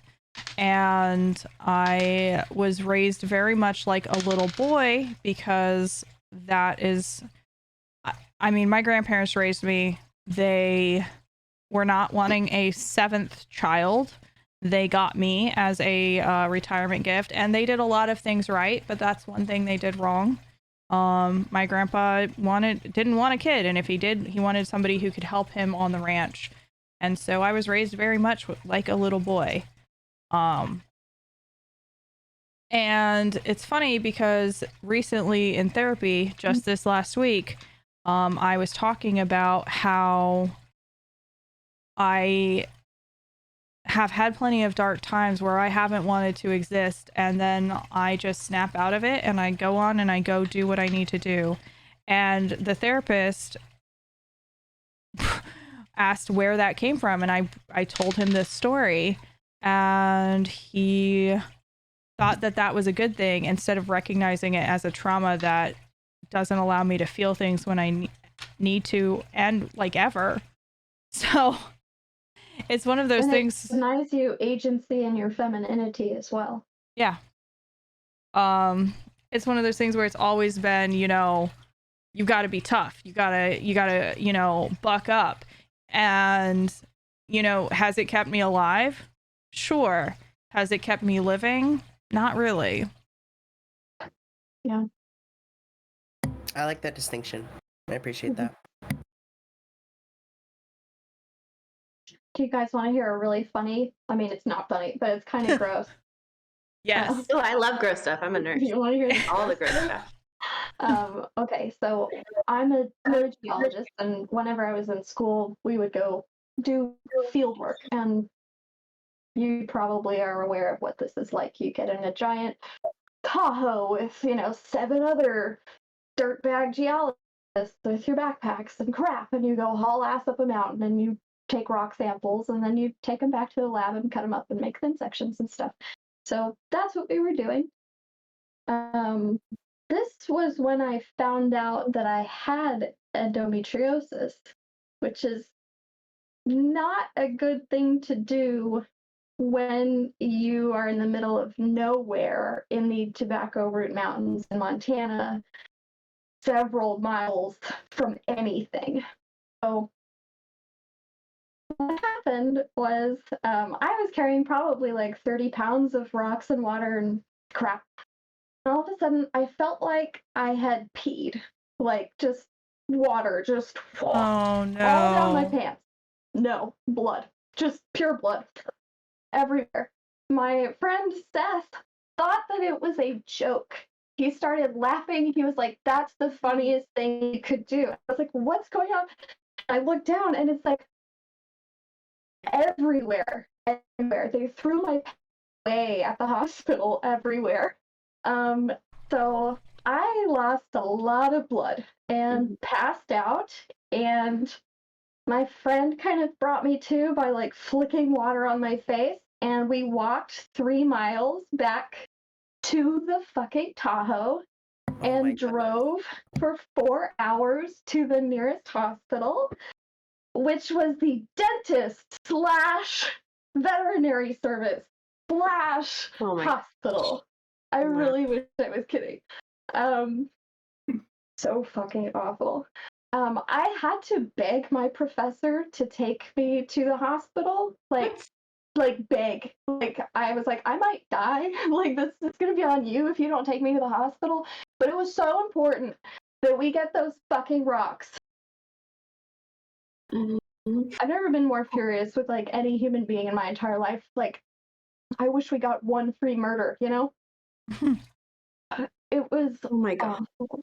So anyway, I lost like a liter of blood, and they told me then that like I had so much internal scarring that I was definitely infertile and should seek other health care for what was to them just like horrific endometriosis. They're like, "Don't you have horrible periods every month?" And I'm like, "Yeah, I'm just told that that's normal, right? Like other people don't stay home and throw up for 2 days. What do you mean?"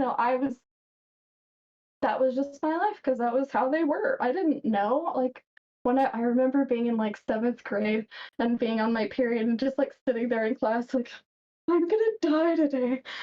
And I didn't realize that that wasn't totally normal, and it isn't. Turns out, yes, they can still be really painful, but if you have endometriosis, it's like, I don't even know how to describe it. Kat, what would you say? It's like having The first time I had about I thought I was actually gonna die. I wasn't sure if I was having I didn't know if my appendix burst or something. It was so much pain that I mean, I feel like I have pretty good pain tolerance. I was writhing and crying and I could not stop writhing.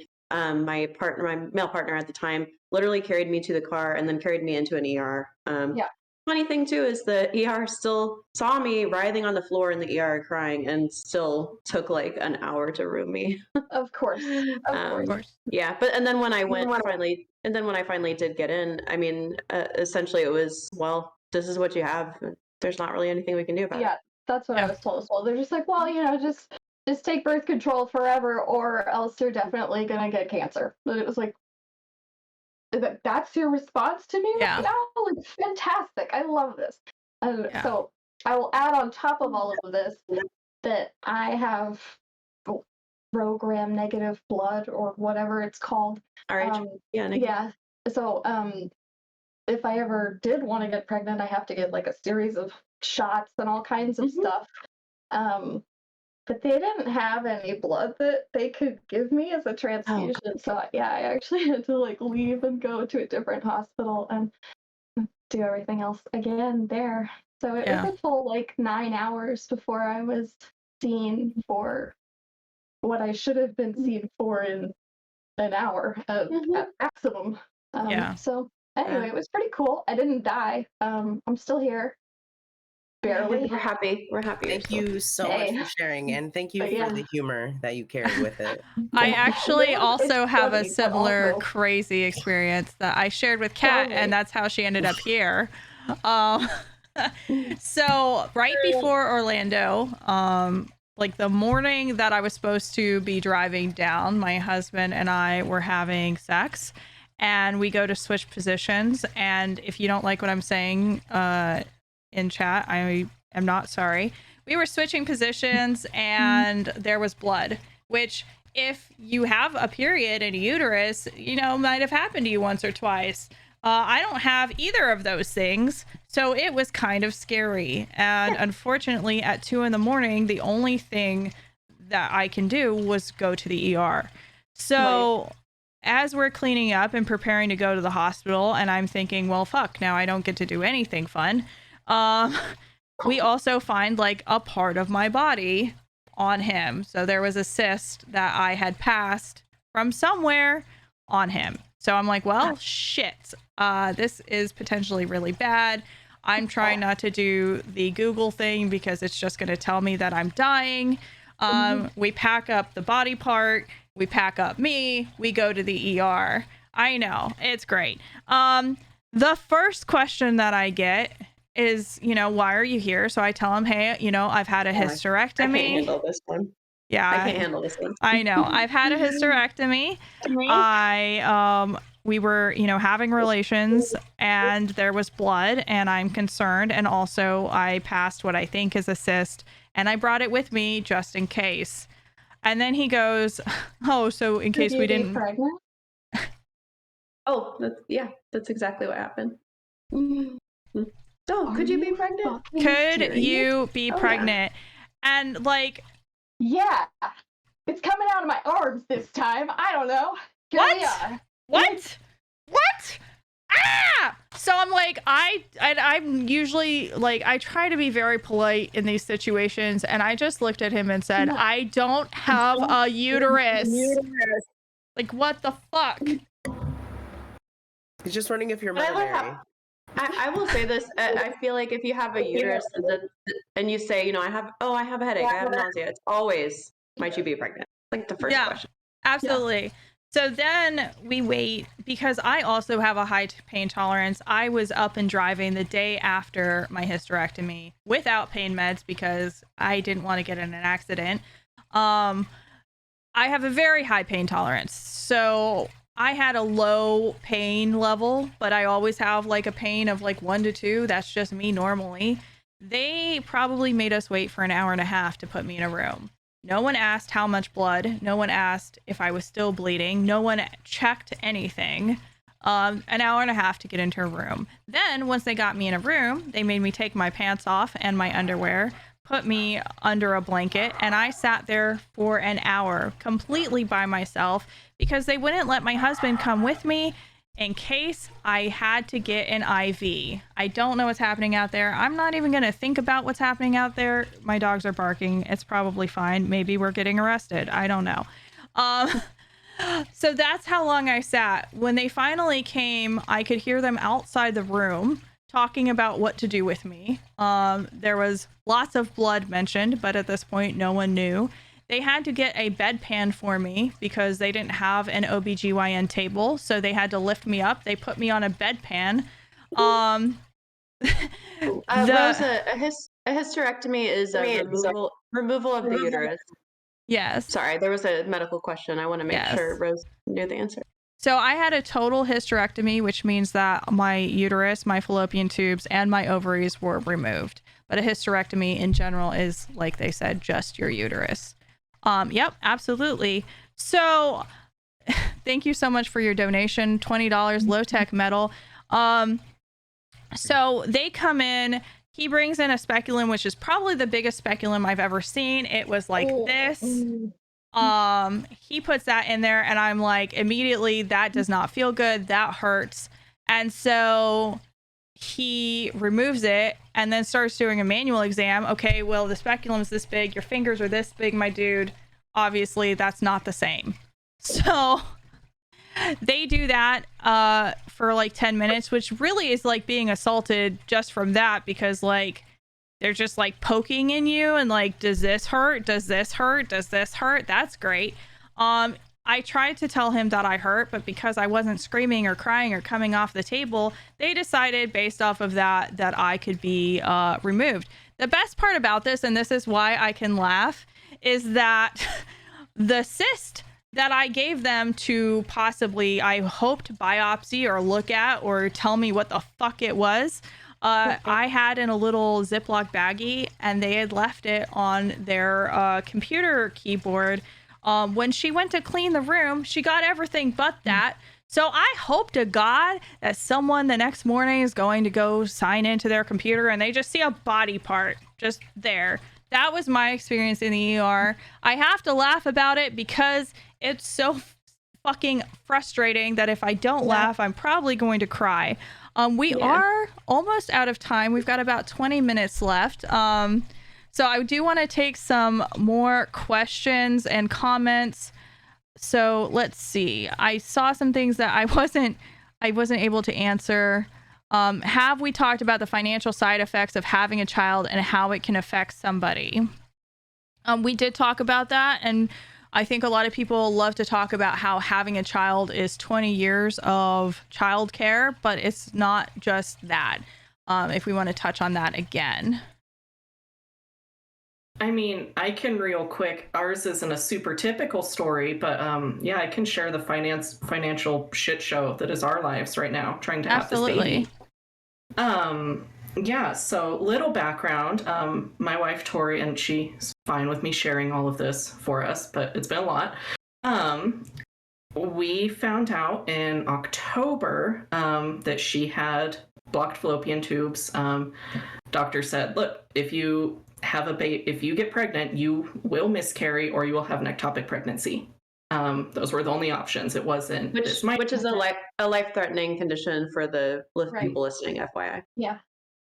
Right. So you might have a miscarriage, or you could potentially die if you got if you naturally conceived.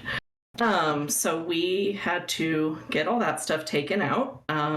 We're doing an IVF cycle. We are finally to a point where we can almost transition to a standard OBGYN, not a fertility specialist. And we have spent close to $70,000. We had to take a mortgage out on our home. We had to do so much because that healthcare, that excess of healthcare that we needed just wasn't here yet. It's not in existence right now. Insurance companies don't cover IVF. They don't cover, some cover fertility diagnostics. So we were able to find out why she was infertile. But as far as actual treatment and stuff goes, that's all been out of pocket. And so by the time baby comes and everything, we will probably be a good, $150,000 in debt. Before the baby gets here. Right. Yeah. Before the baby gets. Yeah. But we're signing up to do this. We know that this is something we're taking on. We are choosing to do this to ourselves for, some reason that I question some days. But we get to make that choice. We get to say, let's put ourselves in debt. Fuck it.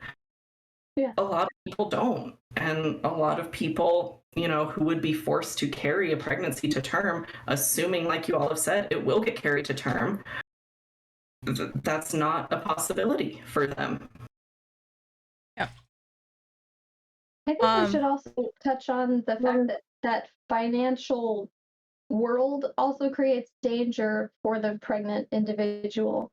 As many people know, whenever you are a pregnant woman, you are like not likely to get murdered. That's kind of putting it very darkly. But your chance of being murdered goes up kind of exponentially in a really scary, scary way. And a lot of that has to do with money more than it has to do with having a kid. And I think that that's terrifying and really heartbreaking, but also it's just very fixable. And it seems insane that we wouldn't take that danger away. Yeah, absolutely. And from the chat, educating other men really helps. I know so many guys that were caught off guard when I explained how many abortions involve inviable fetuses. Yes. I did post this story that I just shared with you on Twitter in very minuscule detail. And of course, there were plenty of people who were horrified at that type of healthcare. I want you guys to know that that is not an unordinary situation for me. And while my husband was pissed and my friends were pissed, I was just kind of resigned. And that's why I'm giggling about it, just like I'm sure Dev is giggling about her situation, because this is not a one-time off thing. This is a standard amongst healthcare. So I took a minute and I made a list of things that can help if you need help, if you want to help, if you are wondering how to help. And so the first, most biggest thing that I think helps, and I'd love you guys, if you want, while I'm putting off my list, to think of a few things that would help you guys, is normalizing women talking about their bodies, including menstruation, and not being grossed out. Because I can't tell you how hard it is for me to talk about my body and the blood that comes out of it and anything to do with anything below my neck, because I'm afraid of offending or insulting or grossing out one of my friends or loved ones. Normalize it. Daily basis in my office, patients apologize for bleeding, apologize for their grooming habits. Oh, I didn't know you were going to do an exam. Stop apologizing. It's normal body It's your function. body. Yeah. It doesn't bother us as a healthcare provider. Please don't apologize for yourself. And, Yes. and 50% of humans are born with uteruses, this and vulva. Like, this is, why are we grossed out? Why are we afraid to talk about this? Like, half of humanity have these organs. This is normal. This is totally fine. It's another way of control. Yeah, and again, that's what it comes down to. Yeah. And I would say the same thing for, that's a big part of my motivation was a big part of my motivation for being on the stream, and also being open about my own experiences, because I will say this, years ago, I probably would not have shared to the level I've shared on Twitter, on this stream. But at this point, I feel like it's not just about me anymore. This is about making it safe for everybody. We need to talk about this. We need to be open. Why should I feel ashamed of the fact that I've had miscarriages? Why should I feel ashamed about endometriosis or abortion? I mean, this is, the more we talk about this, and even miscarriage for some reason is a taboo topic. It's like when a woman goes through a miscarriage, she realizes, oh my gosh, lots of women have had miscarriages. I just didn't know, because then suddenly we're talking about it. So the more we can talk about this and make it normal, because this is, like I said, half humanity has you. It's like, there should not be a stigma. The second thing is to talk about your representatives about women's healthcare. Recently, every time I get a text message asking me to vote for this person or that thing, even though I know it's a bot, I just respond with, what are you doing for women's healthcare? Anytime I get an ad for some representative that wants to be a politician at any level, I ask, what are you doing about women's healthcare? This seems crazy, but we have to do this together. The third thing is get educated. Guys, we live in a time where we don't have to be ignorant. The entire world is at your fingertips with a keyboard.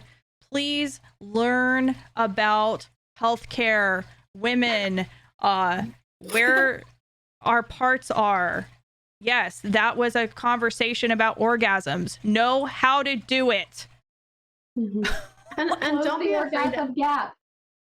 and don't be afraid to ask questions too. And And I mean, if you don't understand, ask questions. Absolutely. If you have a partner and you don't understand what's going on, then ask questions and educate yourself. Absolutely. Or find a healthcare provider to ask the questions, or don't be afraid. When you go to Google or whatever, bring those questions to your healthcare provider. It's okay. I say make a list. You're not going to remember everything. You want to talk about, make a list. Make a list and bring it, or bring someone else. Write down what they say, or ask them to print off resources or write things down to you. A lot of people have digital medical records. You can email them if you don't feel comfortable talking about certain topics. Trust me, as a gynecologist, we have heard it all. You're not going, it's not going to be new. It's not going to be startling. Please ask. You're not going to gross us out. Absolutely. I want to emphasize the making a list before you go to see your practitioner. Making a list of all the things you want to talk about is amazing, because I do it too. My doctor will come in the room, we'll have a great conversation, they leave, and I'm like, oh, there were like 5 things I was going to bring up. So make a list, or bring somebody supportive with you that you feel safe, that they can advocate for you if they feel like the conversation is not going the right way, or if you forget something. Absolutely. And yes, I will just reinforce, you cannot gross us out. Like, I mean, if you could, I would be impressed. I would vote that the sexiest thing you can do as a person who does not have to worry about these issues is to learn about these issues and support us in these issues and be willing to talk to us about these issues and our bodies. The fourth thing, I'm on 4 now, donate to nonprofits. If you do, and I have some options that are not just abortion care related. So I picked out 4 that I am proud to support and do these types of charity streams for. National Abortion Federation, which we are supporting right now all weekend long. Planned Parenthood, IBIS, Reproductive Health, and Fos Feminista. Those are all options for you. This is all pinned to my profile on Twitter right now, so you can actually go see all of this. The 5th thing is vote, protest, write letters to people, and get loud. I understand that you can't do this all the time. It is exhausting. You need to take breaks. You need to take care of yourself. You need to take care of your mental health. But as much as you can, please continue to do this. The next thing, inquire to universities about their courses and where their material is coming from.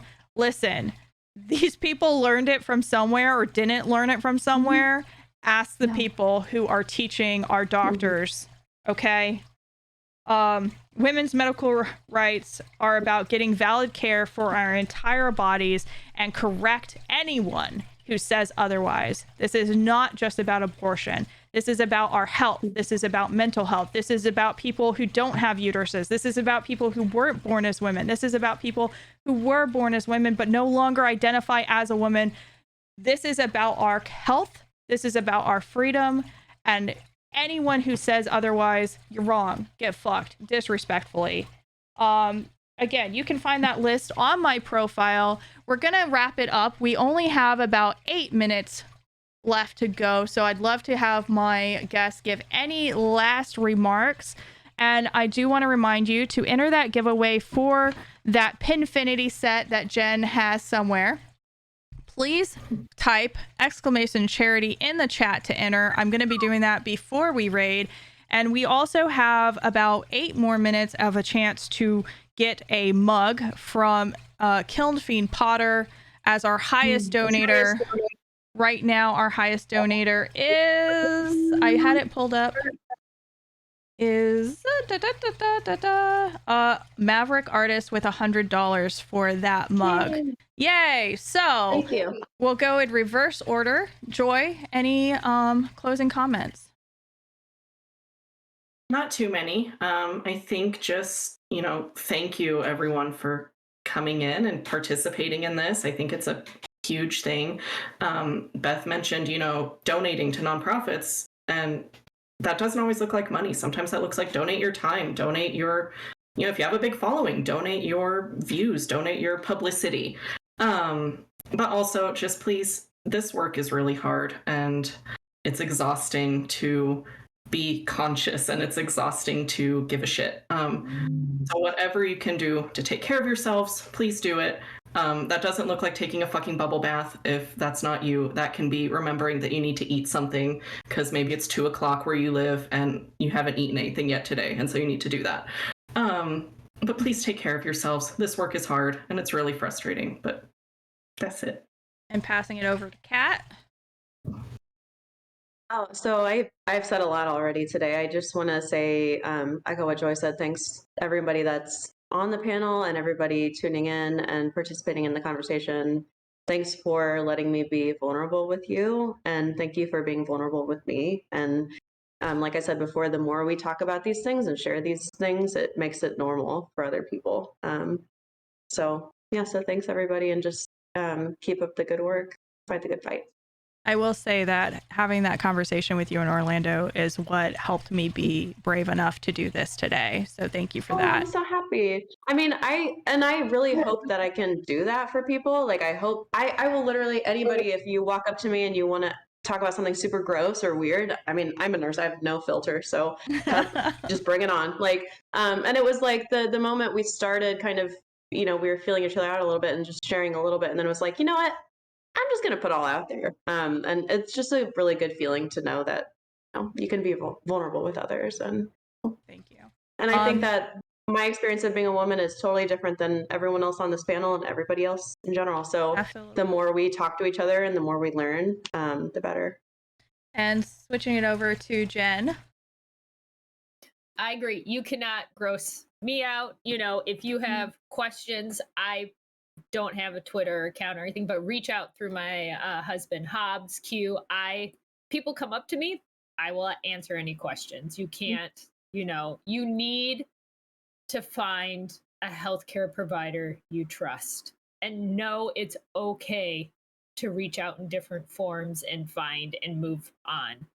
This is about healthcare, and it makes me teary-eyed because I care for my patients. I care for the patients that are not mine and how much I know this might affect them. So thank you for you beautiful women for doing this, and for all the people that have donated. It makes me feel like I am doing something, that there are others that know how important this is and not just me as a healthcare provider. So thank you. Thank you. And Dev. I will say thank you.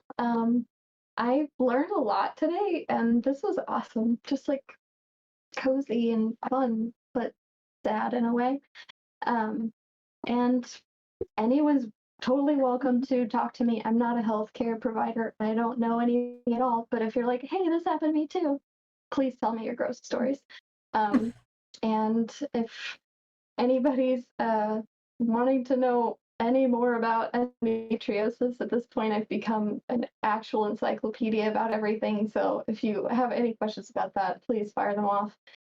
It is a bizarre thing that happens to quite a few women.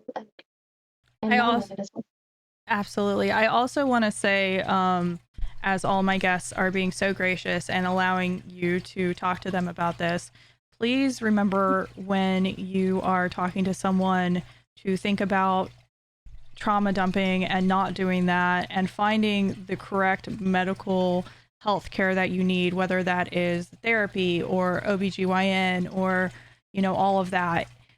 Try to make sure that we're finding those resources and not just starting a DM with a dump of everything that you're feeling. And that's really, really hard to do. But just understand that these things, we do want to talk about it, but we also want to make sure that you're getting the right care, and there are still boundaries to be had. I just wanted to put that out there. And last but absolutely not least, our lovely Bobby Christine. I too am going to end with immense gratitude. Thank you, ladies, so much for helping me grow and learn today.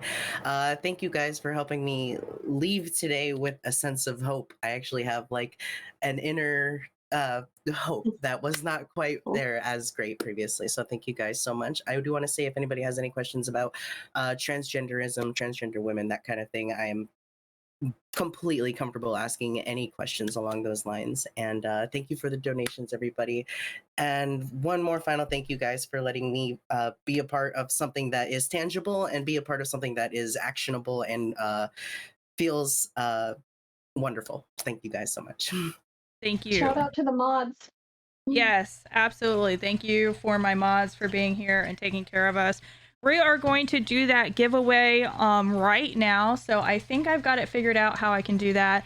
Ladies, you can go ahead and wave goodbye because I'm going to have to hide you. Let's see if I can Bye. make this Thank you. happen. Thank you.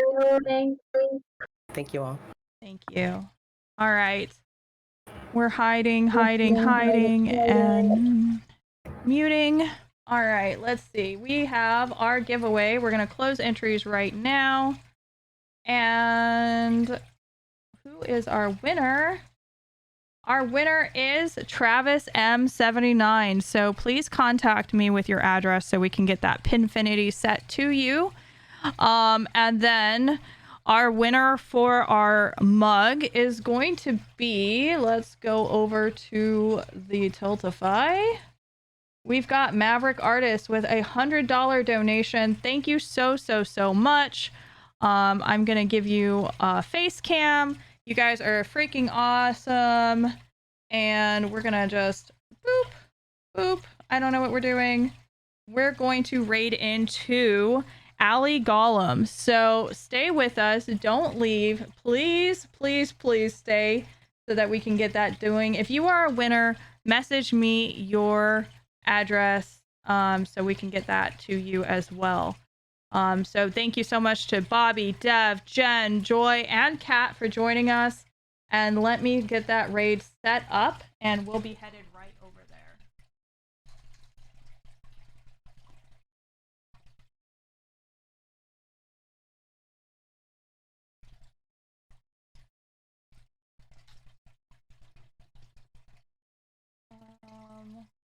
That's a problem. 1 second, guys.